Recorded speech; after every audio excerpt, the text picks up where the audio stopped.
Então, a questão 91, o Kardec vai nos perguntar aos espíritos sobre se a matéria põe algum obstáculo ao espírito. E a partir desse momento a gente vai começar a falar das faculdades, das possibilidades que os espíritos têm, que alguns usufruem dessas faculdades, outros não, e a gente vai explicar por quê no momento apropriado.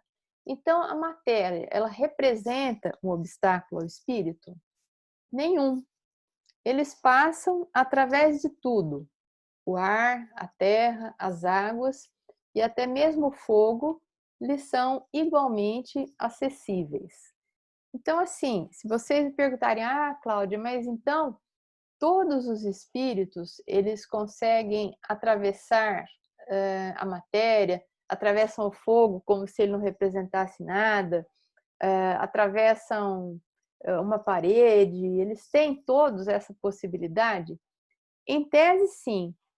Em princípio, eles podem fazer isso, mas nem todos os fazem. Então, se você perguntar, todos atravessam as barreiras materiais? Depende do grau evolutivo do espírito, do domínio que ele tem sobre essas questões, até mesmo do conhecimento que ele tem em relação a isso. Existem espíritos que, por não saberem dessa possibilidade, eles precisam esperar que alguém abra a porta para que eles entrem num determinado ambiente.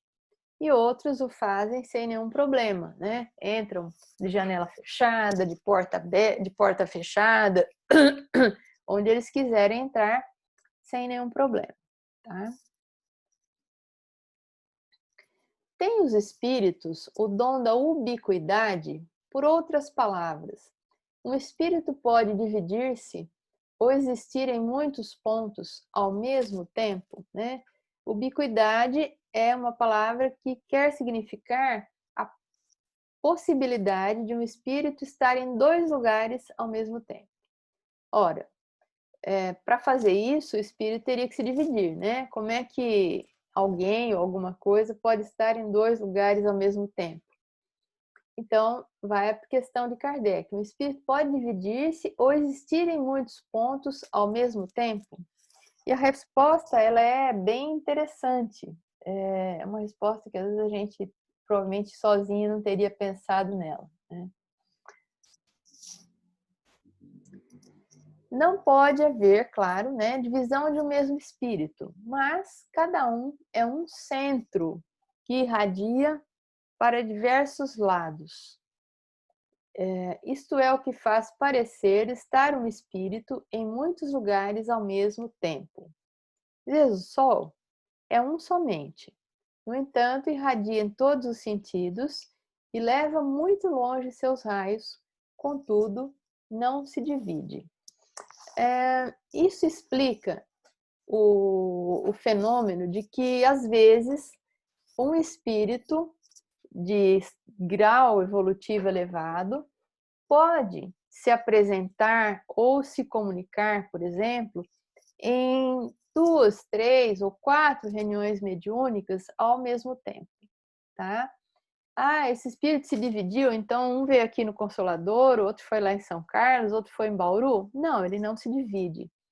Mas espíritos de grande elevação, eles têm um poder de irradiação, quando ele fala o espírito é um centro que irradia, é irradiação mental, tão amplo, tão abrangente, que ele consegue irradiar o seu pensamento para um grupo em São Carlos, para um grupo em Araraquara, para um grupo em Bauru, sem estar presencialmente, sem estar digamos assim, ao lado do médium que vai receber aquela mensagem.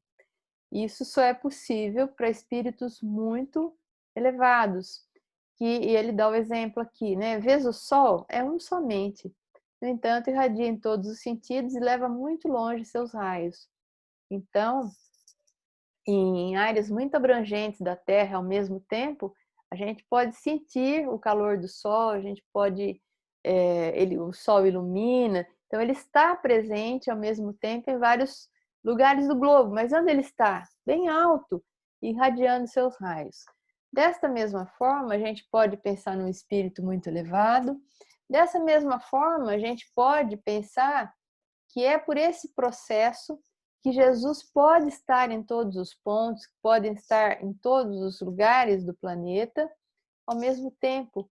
Ele pode ser presente aqui, pode ser presente em outro lugar, ele pode registrar nossa prece, o nosso pensamento dirigido a ele, porque ele é como um grande sol, né, que irradia seu pensamento amoroso e bondoso para toda a Terra. É claro que na nossa condição espiritual, nós irradiamos nossos pensamentos para uma região muito mais circunscrita. Nós somos pequeninos sóis, né, com potencial de sermos grandes, mas nosso poder de irradiação é ainda pequeno, porque pequena é a nossa evolução, tá? Os espíritos ocupam uma região determinada e circunscrita no espaço, então, né, quando a gente imagina, eles ficam ali, eles ficam acolá, eles têm regiões específicas, ou eles ficam vagando por qualquer lugar? Como é que se dá essa questão do espírito no mundo espiritual?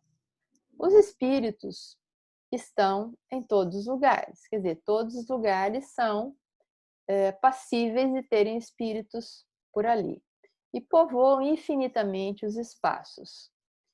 Estão sempre ao vosso lado, vos observam e agem entre vós sem os perceberdes. A gente vai ter uma aula sobre isso, sobre a influência dos espíritos no mundo corpóreo. Porque os espíritos são uma das forças da natureza e os instrumentos dos quais Deus se serve para a realização de seus desígnios providenciais. Mas nem todos vão a todos os lugares, porque há regiões interditadas aos menos avançados. Então, assim, em tese, o espírito pode ir como uma possibilidade, tá? A todos os lugares e ocupar os diferentes espaços conforme ele deseja. Isso é uma possibilidade. Aí, se vocês me perguntam, mas eles fazem isso? Nem todos, né? Como ele diz aqui no final, nem todos vão a todos os lugares, porque há regiões interditadas aos menos avançados. Quanto menos evoluído um espírito, mais circunscrito ele fica a uma determinada região, que não é uma região espacialmente circunscrita, mas é uma situação, mais do que uma região vibratória, que mantém ele preso àquela, digamos assim, aquela região do mundo espiritual, que tem a ver com a sua evolução, tá? Então, um espírito pouco evoluído, ele não pode ter a liberdade nem a capacidade de ir aonde ele queira.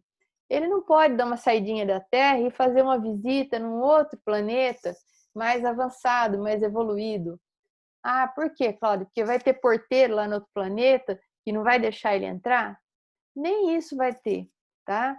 Mas é por uma questão vibratória. Ele não consegue vibrar no nível de um mundo mais evoluído. Então, ele não sequer consegue alcançar, através das suas vibrações, essa dimensão dos espíritos mais evoluídos. Então, ele acaba ficando como se tivesse circunscrito a uma região por essa impotência vibratória, mental. E de onde vem a vibração do espírito?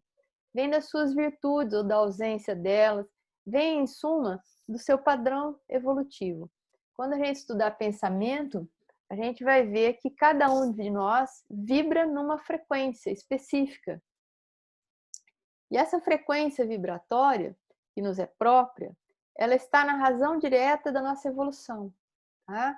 Então, os espíritos superiores vibram numa alta frequência.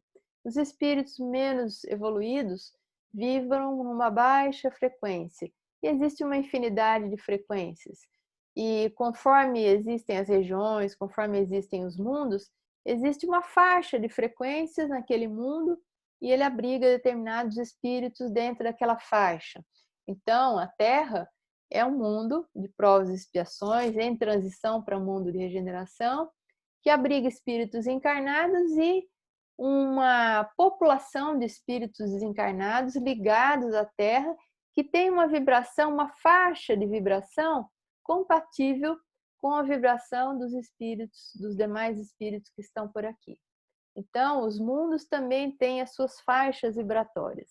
Então, se eu tenho uma vibração meio não muito alta e eu quero visitar um mundo de vibração elevadíssima, eu não consigo sozinha, eu não consigo por mim mesma, porque esse mundo é inacessível para mim por uma dificuldade de vibratória, né? As minhas vibrações não têm um padrão suficiente para haver sintonia com as vibrações de um mundo mais evoluído, tá? Não se preocupem agora com isso, que quando a gente estudar pensamento, vibrações, frequência vibratória, a gente vai entrar mais nesse detalhe. Mas entendam que é uma lei da física, que é um processo natural que impede que os espíritos menos evoluídos tenham acesso a mundos mais evoluídos, a planetas, a mundos de forma geral. Porém, os espíritos de uma elevada posição hierárquica, espíritos evoluídos, eles podem ir a todos os lugares. Podem visitar a Terra, podem visitar um planeta primitivo, podem ir a um outro mundo de evolução mediana. Então, para eles, nada é limitado. A gente imagina a liberdade de viajar como um cidadão cósmico de Jesus, né? Que com certeza é um desses espíritos que pode ir a todos os lugares, visitar infinitos mundos no nosso universo. Coisa que nós, por exemplo, não poderíamos e nem saberíamos muito bem como fazer isso. Todos os espíritos irradiam com igual força? Então, a gente viu lá atrás, né, que os espíritos evoluídos irradiam, a capacidade de irradiação ela é muito maior, comparados eles foram então ao Sol, e a força dessa irradiação é a mesma? Longe disso.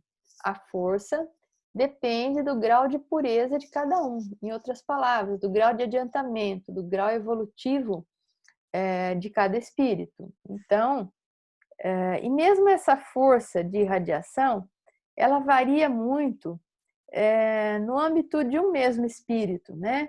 A gente pode ter dias e situações em que a nossa capacidade de irradiação está acentuada, está potencializada por alguma situação. Por exemplo, se está tudo bem na nossa vida, a gente está numa fase boa, tranquila, a gente vai fazer uma prece, onde a gente vai precisar irradiar o pensamento, né? A prece é literalmente uma irradiação do pensamento. A gente faz aquela prece que ela tem um certo alcance, ela tem um poder de radiação específico, uma força específica, é aquele padrão nosso. Se você está com um problema muito grave, ou se você tem um filho ou uma pessoa querida com um problema muito sério, e você está em desespero, aí você faz aquela prece com ardor, você faz aquela prece sentida, né? E nessa situação, por exemplo, a força da sua prece, a força, o alcance das suas radiações mentais aumentam substancialmente. Por quê? Porque nós estamos movimentando a emoção, tá?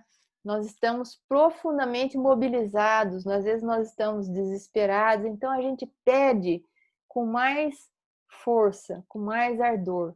E essa movimentação de emoções faz com que a nossa prece, digamos assim, tenha mais força, literalmente, né, para vencer os espaços.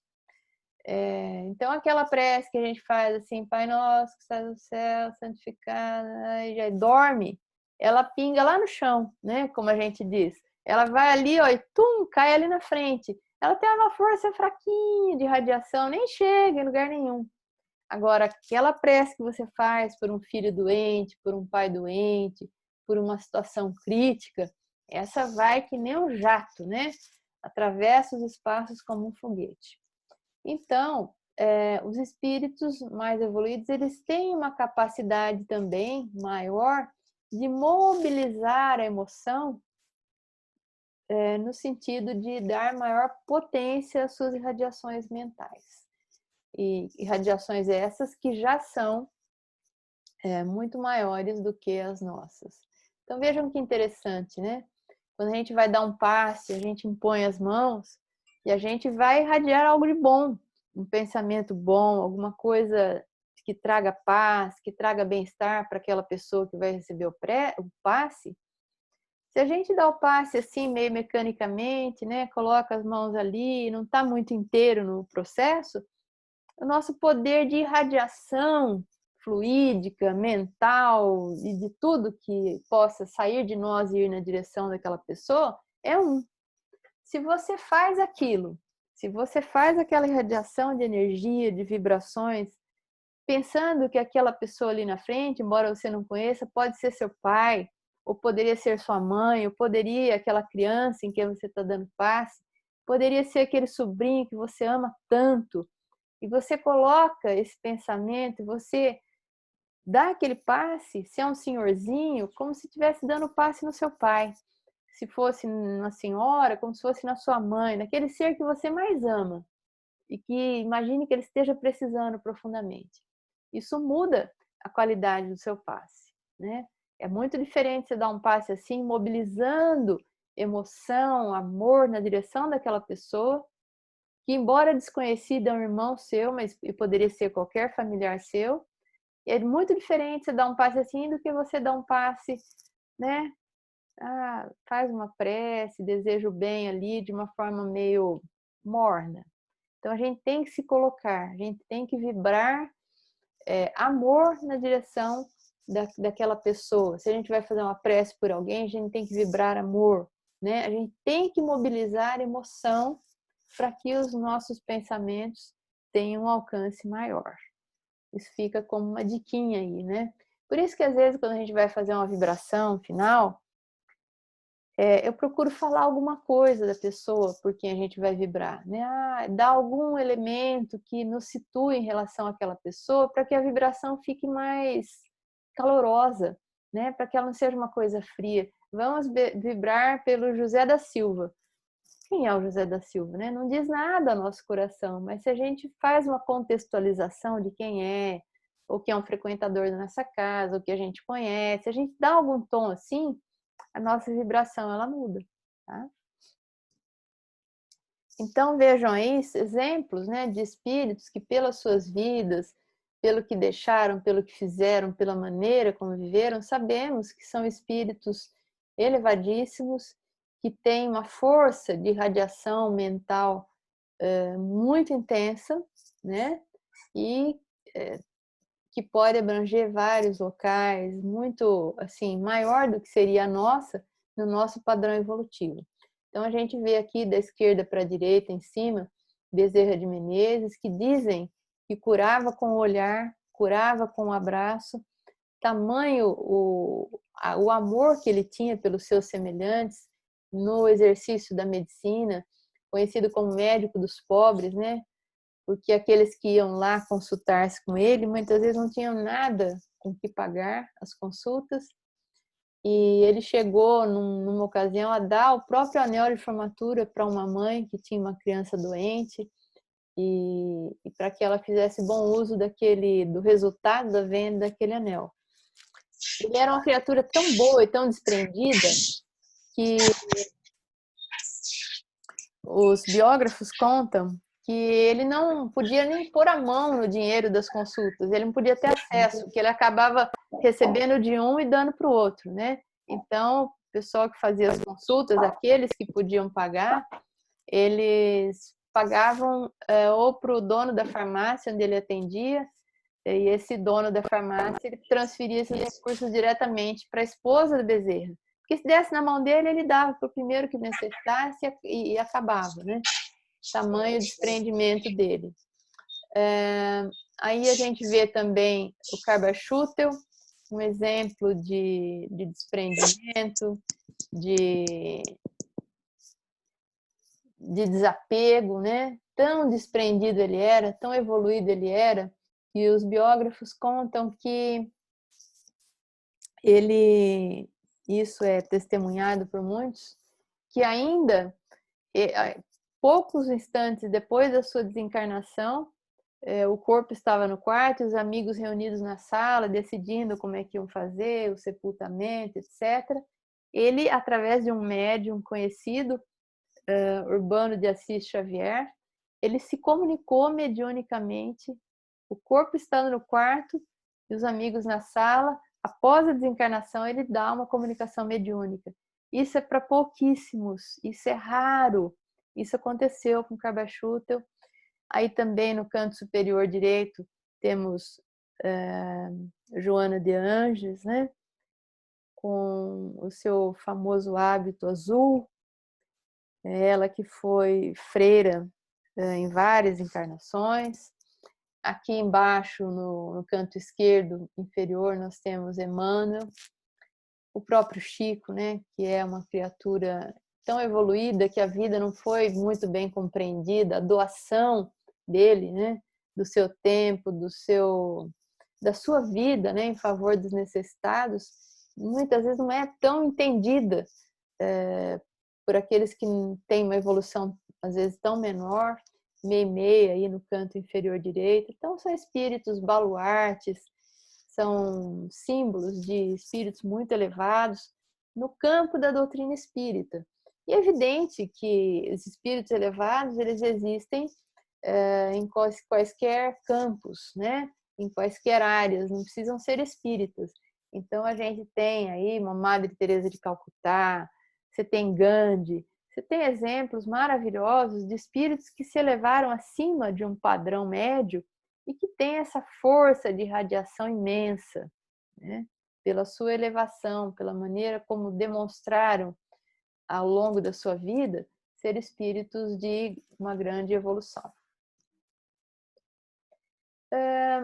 O espírito propriamente dito, nenhuma cobertura tem, ou como pretendem alguns, está sempre envolto por uma substância qualquer.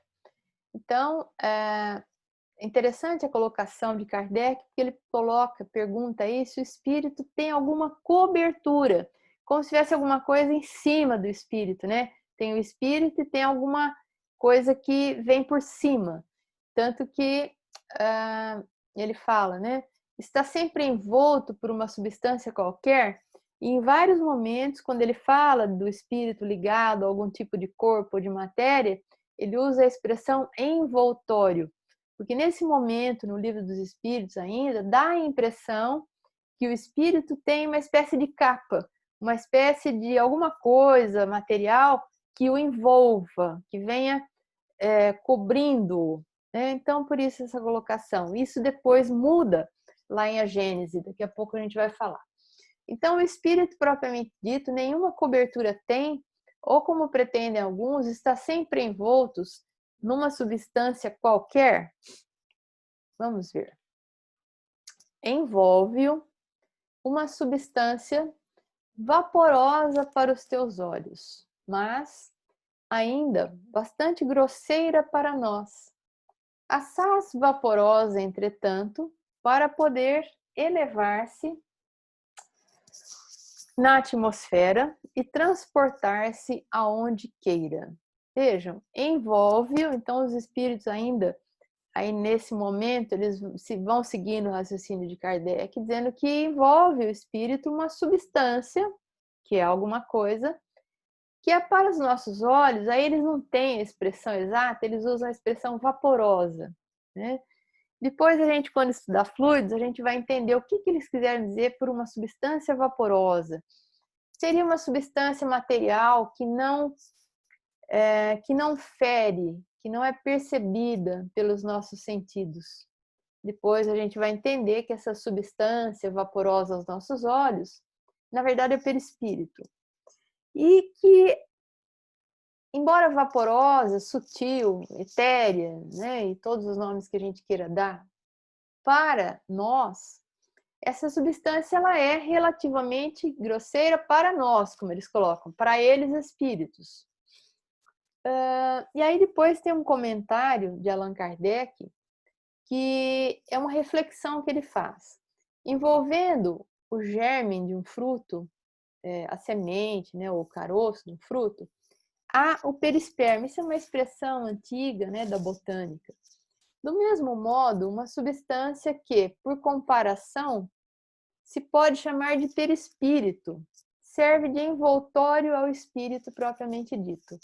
Então, é como se Kardec fizesse o seguinte raciocínio: o espírito é a semente ou caroço de uma fruta.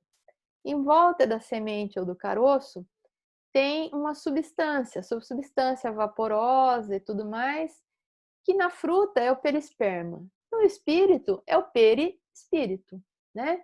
Ele usou, por aproximação, essa palavra. E se a gente fosse seguir mais adiante os raciocínios de Kardec, aquela substância aquela matéria mais densa, mais compacta, que seria a casca do fruto, seria para nós o corpo físico. Então, ele fez uma comparação.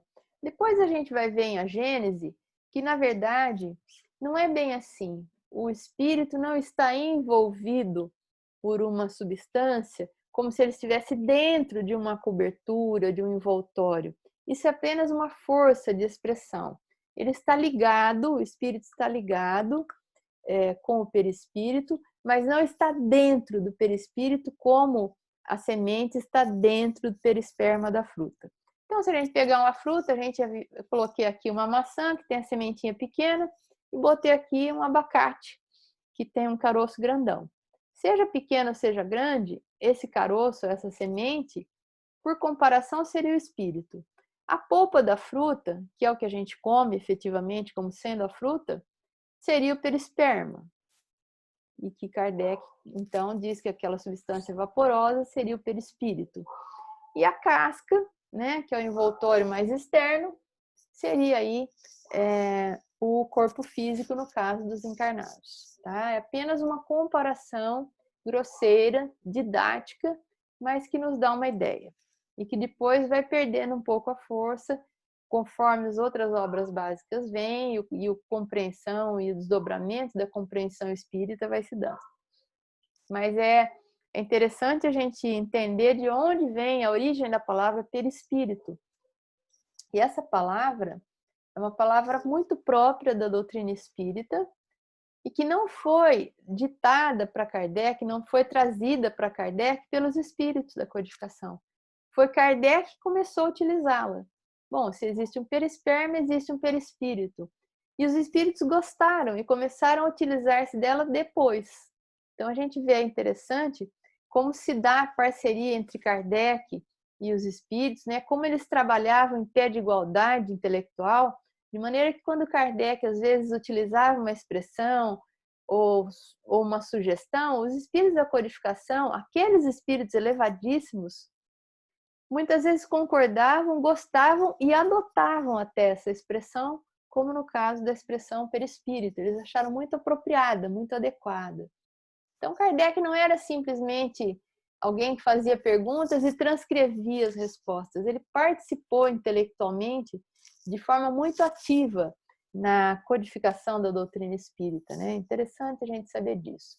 Então, com base nisso tudo, nós temos aí o espírito, que é aquela chama, aquela centelha, que está unido a uma substância material que a gente vai estudar daqui a algumas aulas, que Kardec chamou de perispírito, e essa é a estrutura do espírito desencarnado, né? É o espírito como uma força, como uma fonte de energia, como uma essência inteligente, unido ao perispírito, que é um corpo fluídico, que nós não enxergamos com os nossos olhos orgânicos, com os nossos olhos materiais. E no caso do espírito encarnado, existe um segundo componente material, que é o corpo físico. Então, aqui em verdinho, a gente tem a estrutura do homem encarnado, que é espírito, perispírito e corpo físico. De maneira que quando a gente desencarna, a gente perde o terceiro e fica só espírito ligado ao perispírito.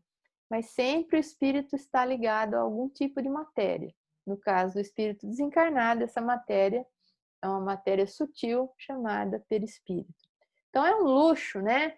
A gente, como encarnados, temos 2 corpos. Continuamos tendo nosso perispírito e temos um segundo corpo mais denso, mais material.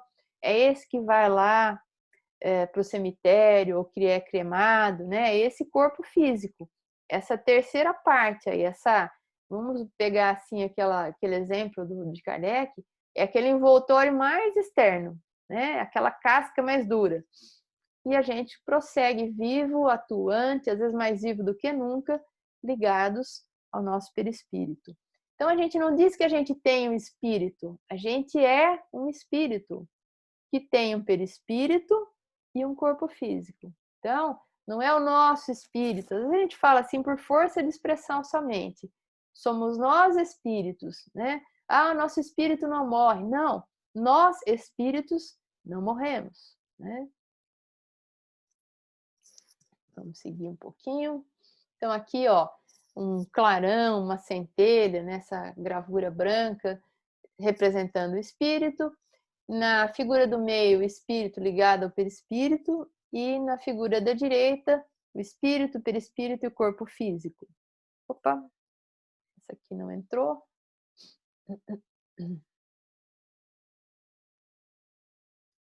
Essa aqui desconfigurou. Aqui uma gravura, só para atiçar um pouquinho a imaginação de vocês, depois a gente vai falar sobre isso, quando a gente fala de desencarnação, quando a gente fala de emancipação da alma, em outros fenômenos, mas tem uma pessoa aí dormindo, descansando, aquele cochilinho, às vezes, que ele dá depois do almoço, ou está dormindo durante a noite. E nessas situações de afrouxamento ou de rebaixamento da vigília, existe um fenômeno aí chamado desdobramento. Não sei se vocês conseguem ver, e saindo da face, ali saindo da testa do corpo que está embaixo, na cama, tem como que um cordão, né, uma área esbranquiçada que liga a esse corpo que está em cima, que é a representação do espírito e perispírito.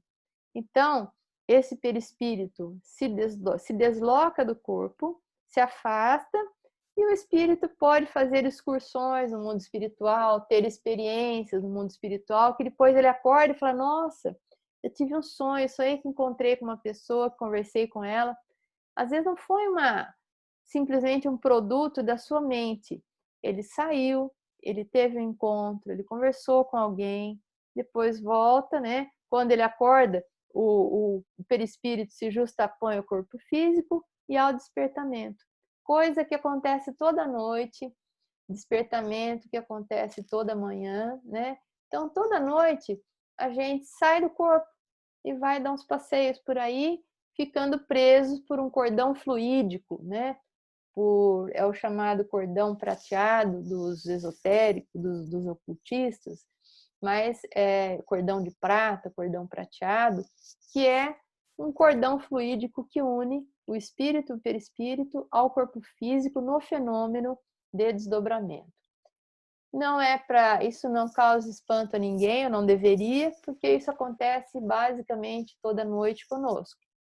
Alguns ficam ali ao redor do quarto, ao pé da cama, segundo André Luiz, outros vão trabalhar no mundo espiritual, outros vão visitar alguém ou recebem visitas, outros vão estudar, aqueles que gostam de estudar. E tem até os espíritos que se desdobram, os encarnados, que deixam o corpinho dormindo ali na cama, né? E vão para a farra, vão para a balada no mundo espiritual, vão para situações assim de divertimento, digamos, né? Aí às vezes acorda cansado, com a dor no corpo, fala, não sei o que aconteceu essa noite, parece que eu nem dormi, parece que eu dancei a noite inteira, às vezes dançou mesmo, né? No mundo espiritual existem locais, vou colocar entre aspas, ou situações para todas as inclinações possíveis. Existem escolas, existem estações de trabalho, existem os lugares, assim, digamos, os points de balada também, né? Para não falar algo mais pejorativo, que também existe. Então é isso. Cada um vai à noite para locais ou se encontrar com companhias que mais se assemelham consigo, com as suas inclinações mais íntimas, e que às vezes não tem nada a ver com aquilo que a pessoa demonstra na sua vida. Fala, mas a fulana é tão quietinha, é tão isso, é tão aquilo, e de repente se desdobra, vai para um lugar completamente diferente, que destoa daquilo que ela é no dia a dia. Porque ela vai para um lugar que melhor se encaixa com aquilo que ela é na essência. Porque às vezes no dia a dia, a pessoa é tímida, ou passa uma imagem que convém, mas que não é exatamente aquilo que ela é no íntimo. Mas à noite, desprendidos do corpo, nós não temos censura, digamos assim. Então, em espírito, nós somos muito mais aquilo que de verdade a gente é do que como encarnados, que tem uma imagem a zelar, que representa uma determinada coisa, ou que exercem um determinado trabalho, etc. e tal. Às vezes a gente brinca, né? A pessoa às vezes fala, eu me desdobro, eu vou trabalhar em serviços socorristas e isso e aquilo. Sabe, às vezes aquela pessoa que você pede uma coisa, você pede um serviço voluntário, ela nunca pode, ela nunca tá, e mesmo profissionalmente ela não é muito chegada ao trabalho. Aí você fala, gente, a pessoa não trabalha aqui, ela não é muito ligada, como que ela vai depois trabalhar no mundo espiritual, né? Então fica parecendo conversa, porque, por exemplo, se você gosta de estudar, se você gosta de conhecer, se aquilo é tua essência, se aquilo está em você, é muito provável. Quando você se desdobra no mundo espiritual, à noite, no seu período de sono, você vai para um lugar parecido, né? Você vai estudar alguma coisa, você vai aprender alguma coisa. E aquilo, às vezes, durante o dia, surge como uma intuição. Nossa, eu acho que eu sei a resposta disso, eu sei o que eu tenho que fazer para conseguir tal coisa. Quantas vezes, às vezes a gente está com um dilema, a gente está com uma situação para resolver, às vezes um problema de trabalho até, e você fica pensando naquilo, dia, 2, 3, e às vezes num sonho você consegue obter a resposta, só que você não se lembra do sonho. Mas você acorda e vai fazer de novo aquele seu trabalho e de repente você tem uma ideia, né? Puxa vida, por que eu não pensei nisso antes? Porque provavelmente você não tinha visto a resposta antes. Às vezes essa resposta a gente traz do mundo espiritual, em vivências que a gente tem, em encontros que a gente tem, e a gente consegue obter a resposta para aquela charada que às vezes está martelando aqui na cabeça.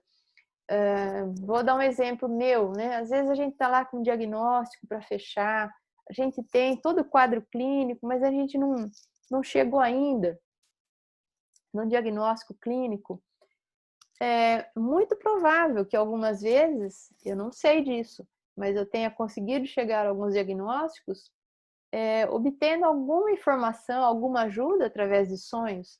Houve uma situação, só para ilustrar um pouquinho, né, essa questão, em que eu me vi, acordei e me lembrei de um sonho, mas que foi um sonho assim real, onde eu tinha encontrado com outro médico do paciente que morava em outra cidade, que era um radioterapeuta, e ele me mostrava as radiografias e nós discutimos o caso no mundo espiritual. Isso pareceu um sonho para mim. Mas eu não conhecia esse radioterapeuta, nunca tinha visto. E aí, quando eu acordei, lembrei desse encontro, etc, etc. E delicadamente eu comecei a perguntar para o paciente como era a aparência do médico. E ele me descreveu exatamente a pessoa que eu vi no sonho.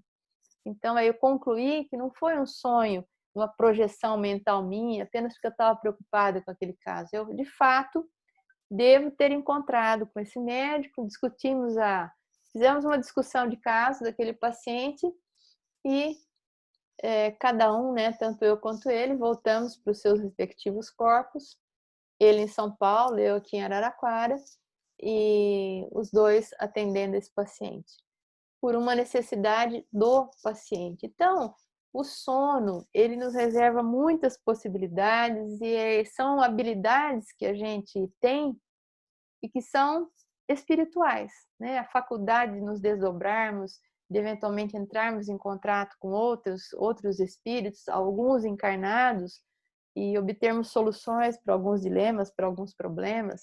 Tudo isso são coisas, são atributos do espírito, tanto na condição de encarnado quanto desencarnado, e são coisas, são fenômenos da nossa vida aqui na Terra, que estudando as potencialidades do espírito, a essência, o que ele é capaz de fazer, a gente consegue entender um sem número de coisas da nossa vida, né? Então, por isso é interessante esse estudo. Vamos seguir um pouquinho mais, porque depois a gente vai ver a escala espírita, mas não nessa aula de hoje, mas vamos começar a dar uma introdução sobre esse tema.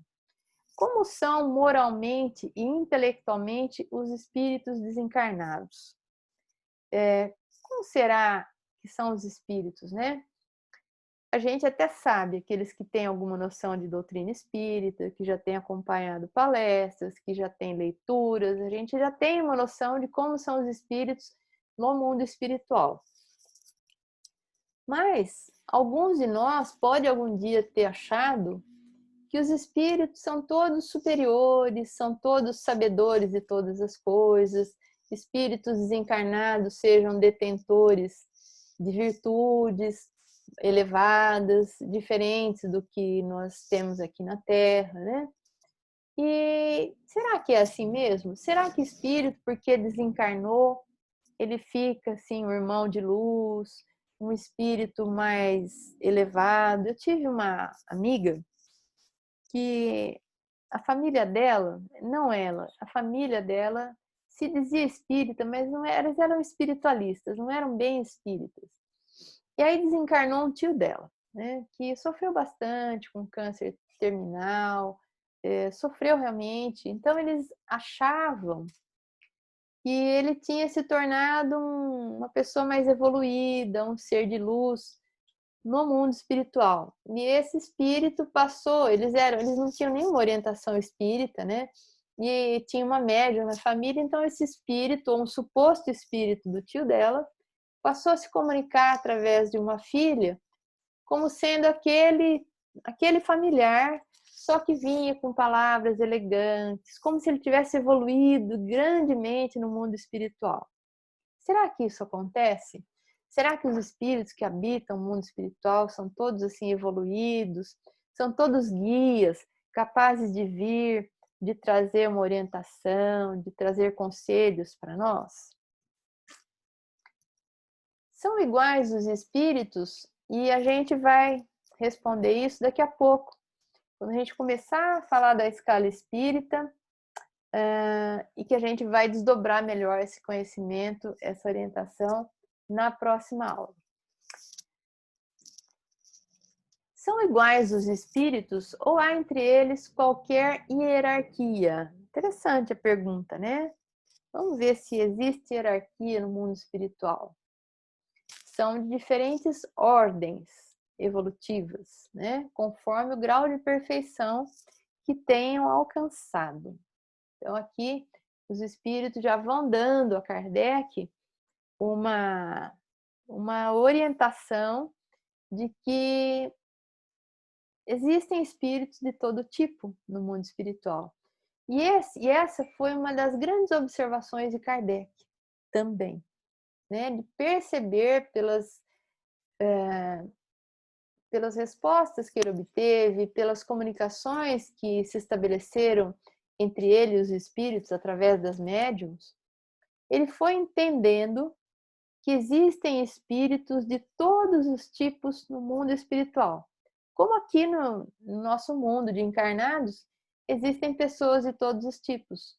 Existem pessoas bondosas, caridosas, existem pessoas que têm defeitos morais, existem pessoas que não têm muito compromisso com a verdade, que são meio mentirosinhas.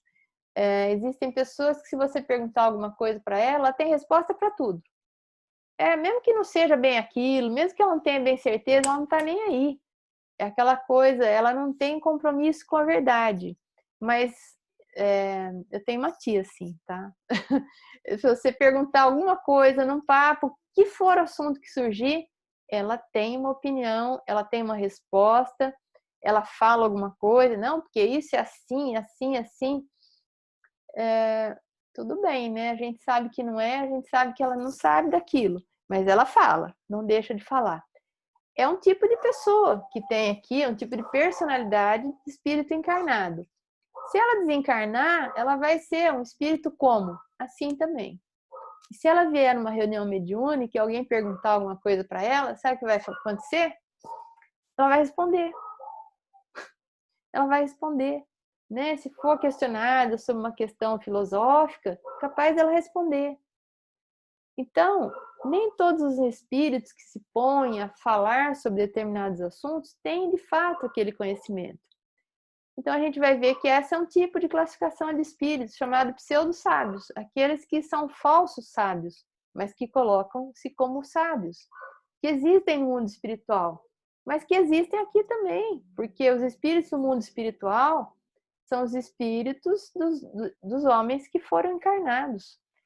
Então, é bem interessante, né? As diferentes ordens de espíritos, com base nessa sua evolução moral, deu origem a uma classificação que Kardec fez como pedagogo que era, como homem didático que era, né?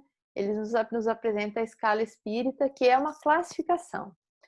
Então, preliminarmente, ele nos diz que a classificação dos espíritos é baseada no grau de seu adiantamento, nas qualidades que adquiriram e nas imperfeições que das quais ainda devam se livrar. Essa classificação nada tem de absoluta. Cada categoria apenas apresenta um caráter nítido em seu conjunto, mas de um grau a outro a transição é insensível. Então, só para mostrar para vocês a escala espírita que a gente vai passar a estudar semana que vem, nós temos espíritos impuros, do menos para o mais evoluído, tá? Levianos, pseudo-sábios, neutros, batedores e perturbadores, constituindo então os espíritos da terceira ordem, que é a ordem dos espíritos imperfeitos. Depois, acima deles, os benévolos, os sábios, os prudentes e os superiores, constituindo aí os espíritos bons, que representam a segunda ordem. E na escala superior, nós temos os espíritos puros, que é uma ordem que só tem uma classe de espíritos, que é representado pelos espíritos da primeira ordem, que é representado pelos puros. Então, nós temos os imperfeitos, contendo aí 6 classificações, 6 classes, 5 classes de espíritos. Os espíritos bons, que abrangem os superiores, os prudentes, os sábios, os benévolos, e os espíritos da primeira ordem, que são os puros.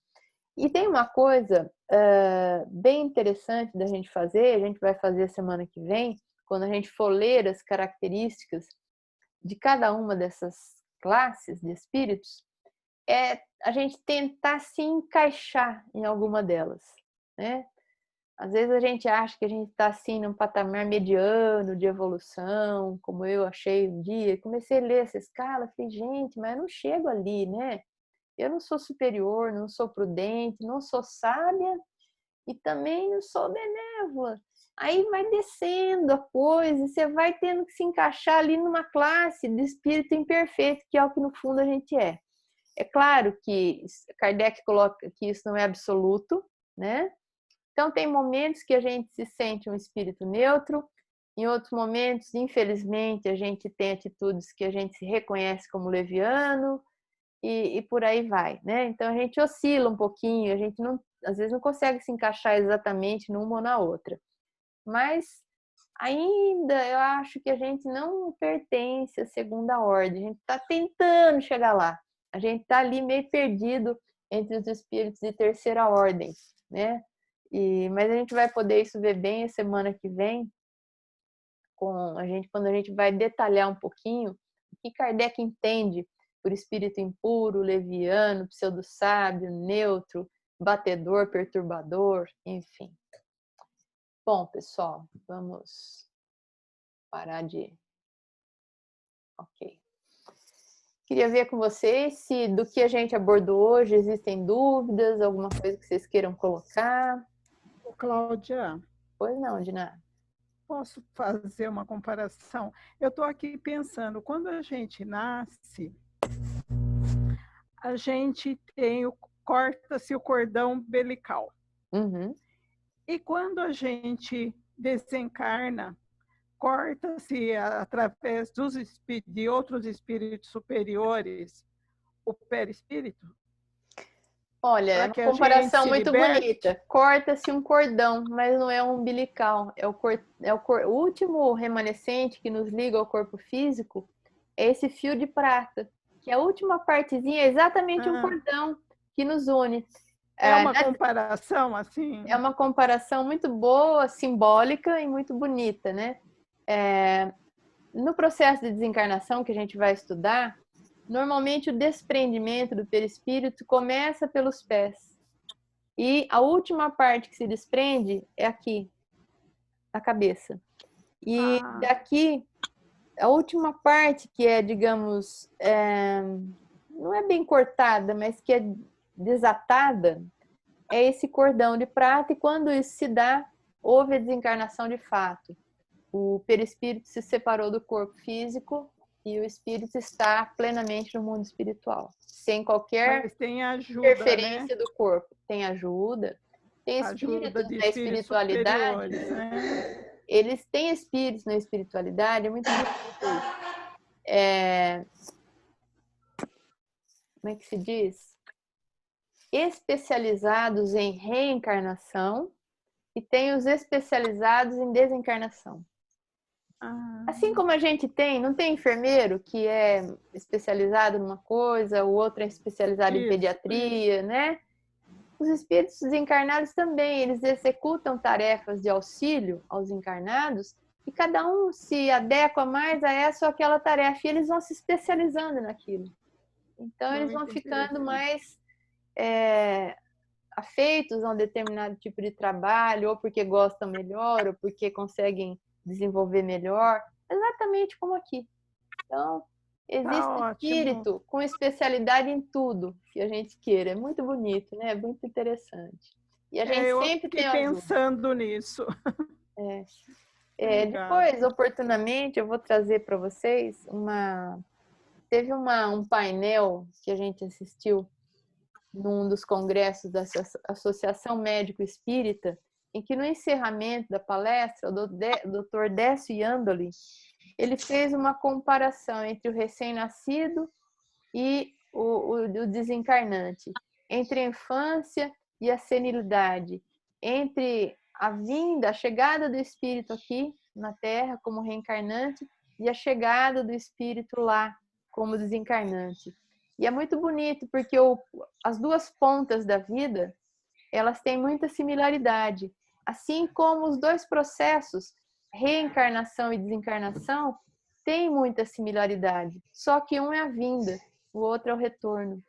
Então, aquele que volta para o mundo espiritual, ele não deixa de renascer no outro lado, né?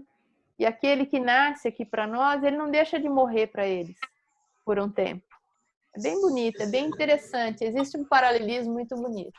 Você falou de cordão umbilical, vale também, né? Quando nascemos, cortamos um cordão e quando desencarnamos, corta-se um outro. Tá bom? Cláudia, Pois não. Quem é? Haroldo, O Haroldo, pode falar. o desdobramento pode ser direcionado? Pode. Existem situações em que você pode, ou através de uma prece, você pode pedir auxílio de algum espírito que te leve a fazer isso. Não conheço detalhes, mas sei que existe até uma espécie de treinamento. Não gosto de entrar muito nesse assunto, porque eu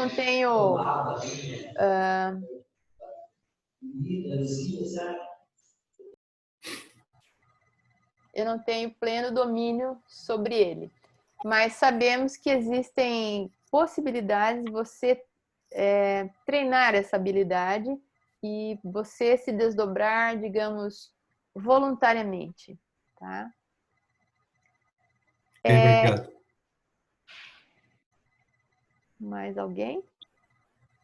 É interessante, né? Esse assunto ele vai dando margem a bastante coisa, bastante dúvida. Vocês vão ver só esse ano, a hora que a gente falar de reencarnação, de desencarnação, esse ano ele é bem diferente do ano passado. Ano passado foi tudo filosófico.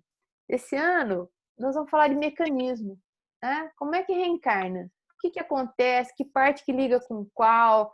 E como é que desencarna? Desliga o quê? Desata o quê? Tem um cordão? Desencarna na hora? Demora algumas horas? É um processo? Como é que é?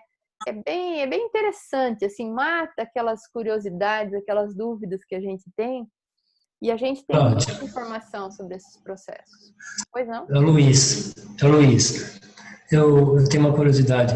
Como os espíritos superiores, o espírito pode viajar na velocidade do pensamento, eles podem viajar no passado também, no tempo?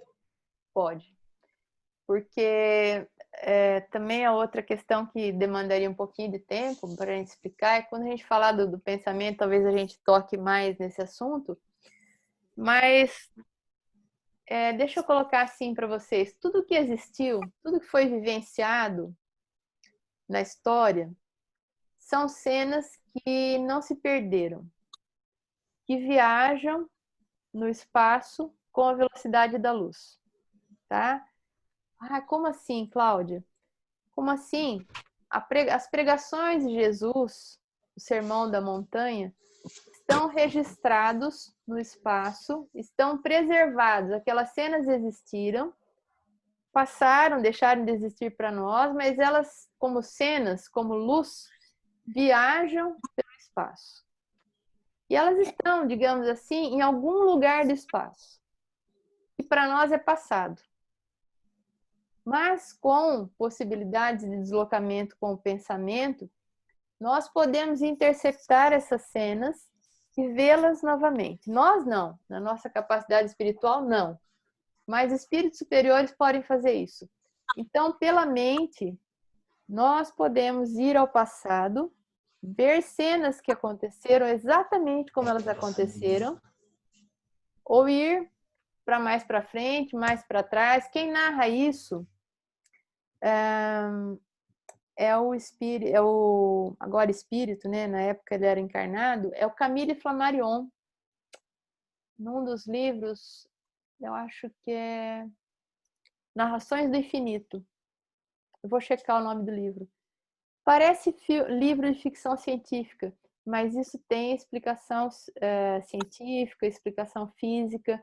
É um pouquinho difícil da gente entender que a gente consiga viajar nisso que a gente chama de espaço-tempo.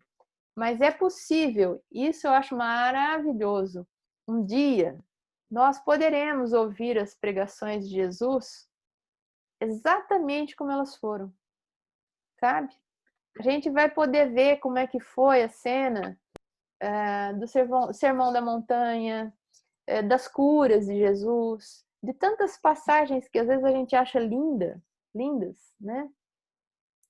E a gente não vai depender mais de tradução, a gente não vai depender mais de esse evangelista falou de um jeito, outro evangelista falou de outro. Porque a gente vai estar naquela cena. Isto é possível. Não é coisa que alguém imaginou, que alguém escreveu. Isso é plenamente possível. Claro que a gente vai ter que evoluir um pouco também para isso. Mas é possível. Eu quero ver como foi a época da Revolução Francesa. Nós poderemos retroagir e estar lá, encontrar essas cenas em algum lugar do espaço e viajando pelo pensamento, estando lá presentes. Parece aqueles filmes, né, que a gente vê De Volta para o Futuro, esses filmes assim de máquina do tempo, que de certa forma são inspiradas nessa realidade. É totalmente possível isso. Então fica aí, né, como uma aspiração para nossa evolução. Olha que maravilha! A gente ser espírito mais evoluído para ter essa possibilidade maravilhosa. Eu fico encantada com tantas possibilidades. Uma delas, poder ouvir os sermões de Jesus tal qual eles foram. Porque deve ter muita coisa que não era bem daquele jeito, né? as multidões que acompanhavam Jesus, claro que eram aglomerações, mas talvez não fossem multidões tão grandes assim como a gente imagina, né? Como terá sido o milagre da multiplicação dos pães e peixes? Será que foi alguma coisa tão fantástica assim? Ou foi um pouco diferente? E aquilo vai ganhando cores ao longo dos tempos, ao longo das interpretações, das várias traduções que vão modificando um pouquinho o sentido das coisas. Falas de Jesus que parecem estranhas, contraditórias, e a gente pega lá naquele capítulo Moral Estranha, que parece que não encaixam muito na personalidade do Cristo. Será que foram ditas por ele exatamente daquela forma, naquele contexto? Né? Então a gente vai poder verificar isso por nós mesmos, né? Estudar o Evangelho em loco. Ai, que coisa maravilhosa. Tudo isso é muito interessante, né? Muito bom. Legal. Possibilidades do Espírito. Bom, gente, então vamos à nossa prece final. Para registrar, tem 2 perguntas no chat, tá? Vamos lá. Bem lembrado. Esse desdobramento ocorre todas as noites? Sim, o desdobramento a princípio ocorre, Glória. Agora, a efetiva ida nossa ao mundo espiritual, seja ele maior ou menor, isso não necessariamente. Às vezes, como diz o próprio André Luiz, a gente se desdobra, mas a gente fica aqui mesmo no quarto, tá? Ao redor, ao pé da cama, né? Espíritos não muito evoluídos ou não muito afeitos a esse tipo de coisa, ficam muito próximos ao corpo. Então, se desdobrar, todos nós nos desdobramos, segundo sabemos. Agora, fazer viagens, excursões ao mundo espiritual, eventualmente nem todos fazem. Aquele exemplo da minha tia, quando desencarnamos, não percebemos essas coisas que fazemos, que quando encarnados fomos pensados para tentar evoluir a próxima encarnação? Percebemos, sim, nos propomos a vir diferentes e é o que a gente está fazendo aqui agora, né? É uma oportunidade de evolução. Nós todos percebemos as nossas fraquezas, as nossas mazelas, os nossos comportamentos inadequados, coisas que a gente deixou de fazer na outra vida, que a gente se arrependeu, ou coisas que a gente fez, se arrependeu e não queria fazer mais, aí a gente volta. Estamos aqui com uma nova oportunidade e aquilo, às vezes, voltando a acontecer, as mesmas situações se concretizando na nossa frente e nós tendo que tomar decisões, né? Vou falar isso, não vou falar, vou tomar essa atitude, aquela atitude, fazer escolhas novamente. Então, o espírito, ele toma consciência no mundo espiritual de que, nossa, não foi legal, né? Aí ele vem com novos propósitos. E ele é preparado para isso, ele recebe toda uma... Tem até mini cursos, assim, destinados ao reencarnante para prepará-lo para esta vida. Aí ele chega aqui. E o que ele faz?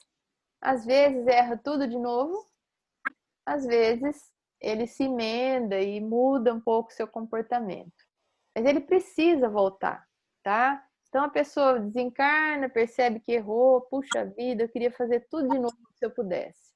Ela pode, mas ela tem que encarnar para saber se aquela determinação de mudança teve raízes, ela foi real, não foi da boca para fora. Por quê?